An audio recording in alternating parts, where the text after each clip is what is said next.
Hello guys, আসসালামু আলাইকুম। Welcome to my channel দিন রাত্রি ব্লগে আপনাদেরকে স্বাগতম। কেমন আছেন আপনারা? নিশ্চয়ই ভালো আছেন।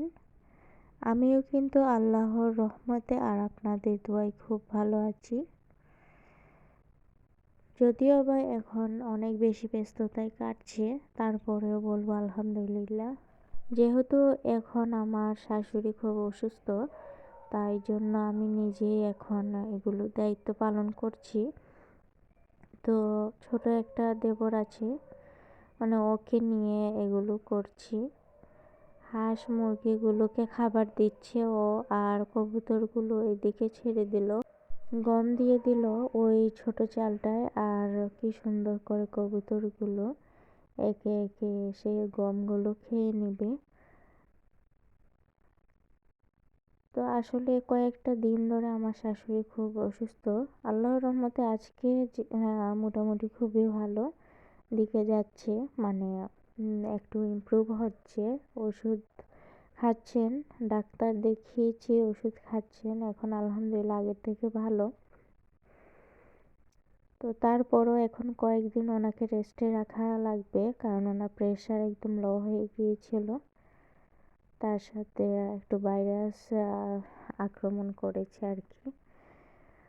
তো আসলে সিজনাল ভাইরাস এটা, সেই জন্য এখন চারিদিকেই কিন্তু অসুখে বিসুখে ভুগছেন সবাই, যেহেতু এখন আস্তে আস্তে সামার পড়ে যাবে, সেই জন্য আর কি। তো আপনাদের কাছে আন্তরিকভাবে দুঃখিত, আমার আজকের ভয়েসটি হয়তো বা আসতে যাচ্ছে, কারণ আমারও লাগছে একটু গলায় সমস্যা হচ্ছে। তার মধ্যে আবার রাতের বেলা বসে বসে ভয়েসটা দিচ্ছি, সেই জন্য হয়তো বা আসতে শুনশান নীরবতার মাঝে এরকম লাগছে। সেই জন্য আপনাদের কাছে আন্তরিক দুঃখিত। আর তার সাথে আরেকটা বিষয় আন্তরিক দুঃখিত যে কয়েকদিন ধরে বেশি একটা কেউ কারো আর কি ভিডিও দেখতে পারছি না। কয়েকজনের মাত্র দেখছি যারা কমেন্ট করছেন তাদের সূত্র ধরে, তাছাড়া আর কারো ভিডিও দেখতে পারছি না। ওই যে সংসার এখন যে চালাতেন উনি অসুস্থ হয়ে গিয়েছেন, তো যার কারণে এখন ওনার পরে আমার দায়িত্ব, সেজন্য আমার এখন অনেক কাজ করতে হচ্ছে। সেজন্য ঠিক মতো সময় করে উঠতে পারছি না, অনেকের ভিডিও দেখতে পাচ্ছি না। তো আপনাদের কাছে আন্তরিকভাবে দুঃখিত। ইনশাল্লাহ আমি খুব তাড়াতাড়ি আবার আমার আগের লাইফস্টাইলে ফিরে আসবো। তো এদিকে একটু চিনি আর একটু চা পাতাগুলো মানে শেষ হয়ে গিয়েছিল, তাও এখন এগুলা রিজার্ভ করছি। আর তার সাথে কিন্তু যেসব কৌটা খালি হয়েছে সেগুলোতে আবার তুলে নিচ্ছি। তো আপনাদের কাছে আমার রিকোয়েস্ট থাকবে, আপনারা যে যেখান থেকে দেখছেন একটা লাইক দিবেন। মোটামুটি কিন্তু ভিউজ হয় ভালোই মাশাল্লাহ, কিন্তু তেমন বেশি লাইক উঠে না, সেই জন্য মনটা একটু আপসেট লাগে। তো আপনারা যারা দেখেন প্লিজ একটা লাইক দিয়ে দিবেন। এমন করবেন না প্লিজ, একটা লাইক নিয়ে কেনই বা এরকম করেন। এটা তো আর এত বেশি কষ্টের কাজ না, শুধু একটু ক্লিক করে দিলেই হয়ে যায়।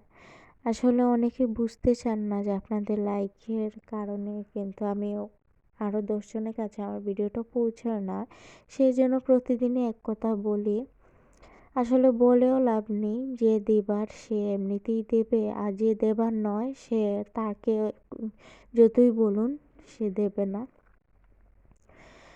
তো যেহেতু এই ভিডিওটি আরও একদিন আগে করা, সেই জন্য আমি আপনাদের সাথে শেয়ার করছি ছানাটা কিভাবে আমি ভাজা করছি, সেটাই আপনাদের সাথে শেয়ার করছি। কারণ আমি রোজা ছিলাম, আমাদের ঘরে প্রায় 3 জনই রোজা ছিলাম, সেই জন্য আর কি একটু ছানা বানাচ্ছি ইফতারের জন্য। আসলে ইফতারের জন্য তেমন কোনো কিছু করছি না, কারণ যেহেতু সবাই রোজা না, আর নিজেরার জন্য এত কিছু করতে ভালোও লাগে না। আর যেহেতু এখন আমার শাশুড়ি অসুস্থ, সেই জন্য আমার একটু রান্না বান্নাও বেশি। তো রান্না বান্না করে তারপরে আর কিছু করার টাইম পাচ্ছি না। তো নিজে যেহেতু আছি সেই জন্য আর ভাত খেয়ে নেব, আর একটু ছানা খেয়ে নেব। আর আখনি ছিল, আঁকনি গরম করে ইফতারিটা আজকে হয়ে যাবে, সেজন্য আর কোনো আয়োজন করছি না। তো আপনাদের কাছে যদি আমার এই ভিডিওটির কোনো একটি অংশ ভালো লাগে, সেই সূত্র ধরে কিন্তু একটা কমেন্ট করতে পারেন, তাহলে কিন্তু আমার খুব বেশি ভালো লাগবে। আর আমি চেষ্টা করব তাড়াতাড়ি আপনাদের সেই কমেন্টের উত্তর দিতে। তো দেখুন তো আমার ছানাটা কীরকম হয়েছে আপনাদের সাথে শেয়ার করে দিলাম। আমরা কিন্তু এইভাবেই ছানাটা খাই। তো এখানে একটু ধনেপাতা কেটে নিচ্ছি, ধনেপাতা কেটে সবগুলোতে একটু একটু দিয়ে দিব। আর বিশেষ করে ছানাতে যদি ধনেপাতা না দিই তাহলে কিন্তু একদম ভালো লাগে না। আর এই ছানাটা কিন্তু আমার শাশুড়ির হাত থেকে আমি শিখেছি কিভাবে এত মানে সুস্বাদু করে ছানা ভুনাটা করা লাগে সেটা আর কি। আল্লাহর রহমতে 2টি রোজা রেখে ফেলেছি। আপনারা কে কয়টি রোজা রেখেছেন শাবান মাসে একটু কমেন্ট করে জানাবেন। তো আসলে এবার নফল ইবাদত হিসাবে 2টি রোজা করলাম। ইনশাল্লাহ সামনের দিকে 3টি করব। আর এই দিকে তো রমজান মাস চলেই আসলো। তো আল্লাহ যেন এই পুরো রমজানের জুড়ে কিন্তু সবাইকে যেন রোজা রাখার তৌফিক দান করুন।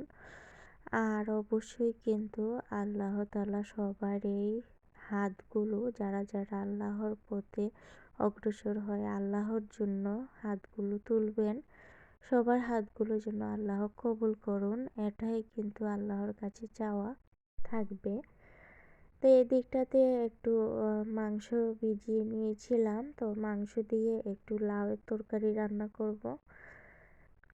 তো এটাই আজকে দুপুরের মেনু আর কি। আর একটু সবজি ভাজি করেছিলাম, এগুলো দিয়েই কিন্তু পার করে ফেলবো আজকে। তো আপনাদের কাছে আমার ভিডিওটি কেমন লেগেছে একটু জানাবেন, আর অবশ্যই লাইক করে দিবেন। আর যদি ভালো লাগে তাহলে একটু শেয়ার করে রাখবেন। আর যদি আপনারা নতুন হয়ে থাকেন তাহলে কিন্তু আমার চ্যানেলটিকে সাবস্ক্রাইব করে রাখবেন। আর যারা অলরেডি চলে এসেছেন সাবস্ক্রাইব করে এবং আমার নতুন নতুন বন্ধুরা হয়েছেন, আপনাদেরকে অসংখ্য অসংখ্য ধন্যবাদ। তো আসলে এইভাবেই কিন্তু আমরা একে অপরের পাশে থাকবো, একে অপরকে সাপোর্ট করব।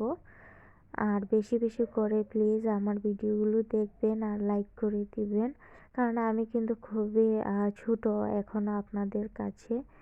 অনেক আশা আর স্বপ্ন নিয়ে এই প্ল্যাটফর্মে আসা। তো আপনাদের সাহায্য না পেলে আসলে আমি কমপ্লিট হতে পারবো না, আর আমার স্বপ্নও পূরণ হবে না। তাই আপনাদের কাছে আমার আকুল আবেদন, প্লিজ আপনারা আমাকে একটু সাপোর্ট করুন। তো আজ এই পর্যন্তই। সবাই ভালো থাকবেন, সুস্থ থাকবেন। আল্লাহ হাফেজ।